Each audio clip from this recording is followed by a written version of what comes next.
श्री शिवाय नमस्तुभ्यम। श्राद्ध पक्ष की है अष्टमी तिथि। जी हाँ, और बहुत ही विशेष और बड़ी तिथि है। अगर आपने अभी तक अपने पूर्वजों और पितरों के स्मरण में कोई भी उपाय नहीं किया है तो कर लीजिएगा। ये दिन बहुत विशेष और खास है।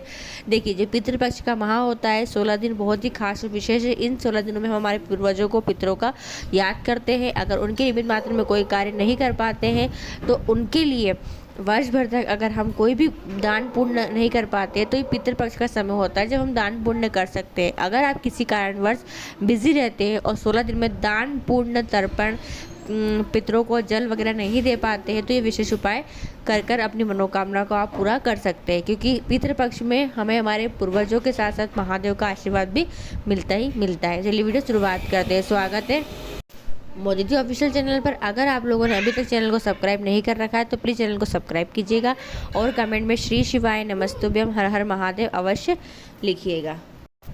पहला उपाय, अगर आपने अपने पूर्वजों का पिंड दान नहीं किया है, गया जी होकर नहीं आए, पिंड दान नहीं करके आए, उनका तिलांजलि तर्पण नहीं कर पाते श्राद्ध पक्ष में, जी हाँ, उनको पानी नहीं दे पाते श्राद्ध पक्ष में, या फिर आपको भयंकर पितृदोष लगा हुआ है, पितृदोष की शांति नहीं हो पाई है अभी तक, तो अपने पूर्वजों और पितरों के लिए जी हाँ यह विशेष उपाय करके देखिएगा। आप जिस भी मनोकामना से करोगे वो मनोकामना अवश्य पूरी होगी ही होगी। करना क्या है, आपको लेना है गंगा जल और आपको उस गंगा जल से यह उपाय करना है। आप क्या करेंगे, जहाँ भी तुलसी का गमला हो, पौधा हो, वहाँ पर एक खाली कटोरी रख दीजिए। तुलसी के गमले के साइड में नीचे खाली कटोरी रखकर अब आपको गंगा जल को अपने हथेली में लेना है। हथेली पर लेकर अपना नाम और गोत्र बोलना है, अपने पूर्वजों का स्मरण करना है। साथ में आपको काशी विश्वनाथ बोलना है।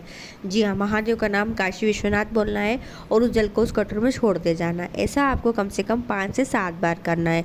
हाँ जी, 5-7 बार आपको वैसे जल लेना है, अपने पूर्वजों का स्मरण करना है, काशी विश्वनाथ बोलना है और जल को कटोरी में छोड़ते जाना है। जब 7 बार जल छोड़ दे फिर उसके बाद हाथ जोड़कर प्रणाम करें और उस जल को या तो आपके घर के आसपास कोई वट वृक्ष हो, कोई पीपल का वृक्ष हो, कोई बेलपत्री का वृक्ष हो, वहाँ जाकर डाल दें। अगर ये वृक्ष आपके घर के आसपास नहीं है तो फिर आपके घर में जो भी वृक्ष हो, जो भी गमला हो, वहाँ पर डाल सकते हो। तो ये विशेष उपाय आप घर पर ही कर सकते हो। घर के प्रत्येक व्यक्ति से कराइएगा। जिस कामना से करोगे मनोकामना अवश्य पूरी होगी ही होगी, क्योंकि इससे आपके पूर्वज जो होंगे बहुत ज़्यादा प्रसन्न हो जाएंगे।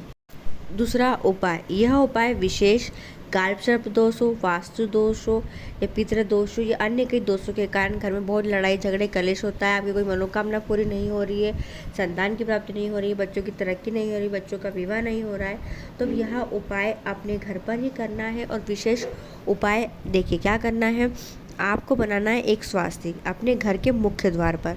जी हाँ, लेफ्ट साइड राइट साइड कहीं भी साइड में एक स्वास्तिक बना लीजिए। स्वास्तिक बनाकर उस स्वास्तिक के ऊपर आपको रखना है एक कलश को भर के। जी हाँ, और उस कलश को भरने में उसमें डालना है गंगा जल की 2-4 बूंदें। जी यानी एक कलश भर ले, उसमें 2-4 बूंदें डाल दे और एक स्वास्तिक बना ले। कहाँ पर, घर के मुख्य द्वार पर, और उस कलश को रख दे। उस कलश में आपको 2 सफ़ेद पुष्प भी डाल देना है। ठीक है, फिर से रिपीट करती हूँ। स्वास्तिक बनाएंगे, कलश लेंगे, कलश तैयार करने के लिए उसमें गंगा जल और 2 सफ़ेद पुष्प रखकर आपको अपने घर के मुख्य द्वार पर रख देना है। और ये कलश रात भर दिन भर आपके मुख्य द्वार पर रखा रहेगा। जी, जब अगला दिन होगा, जब अगला सूर्योदय होगा, तब आपको स्नान करने के बाद उस कलश को उठाना है और उठाकर उस कलश का छींटन पूरे घर के बाहर, यानी कि एकदम मेन गेट के बाहर आपको करना है। यानी उस कलश को घर के अंदर लेके नहीं आना है, वहीं के उठाएंगे और घर के बाहर उस जल का छींटन कर देंगे। बस इतना सा करिएगा। श्राद्ध पक्ष का विशेष उपाय है। अष्टमी तिथि है। अष्टमी तिथि के दिन कलश रखोगे तो 9वीं को छिड़कोगे, 9वीं पर रखोगे 10वीं में छिड़कोगे। यानी आप जिस दिन भी कलश भर के रखोगे एक रात को उस कलश को वहीं रखे रहने देना है। तीसरा उपाय, ये भी अटके हुए कार्य के लिए, तरक्की के लिए, उन्नति के लिए, मनोकामना पूर्ति के लिए और पूर्वजों को प्रसन्न करने वाला उपाय है।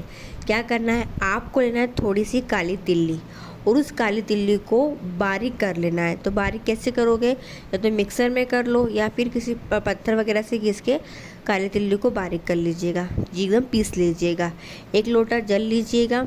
1 लोटे जल में बारीक काली तिल्ली को डालकर उस कलश को भरकर अपने घर के मटके के पास रख दीजिए। हाँ जी, घर के मटके के पास उस कलश को भर के रख दीजिए। रात भर वो कलश वहीं रखा रहेगा।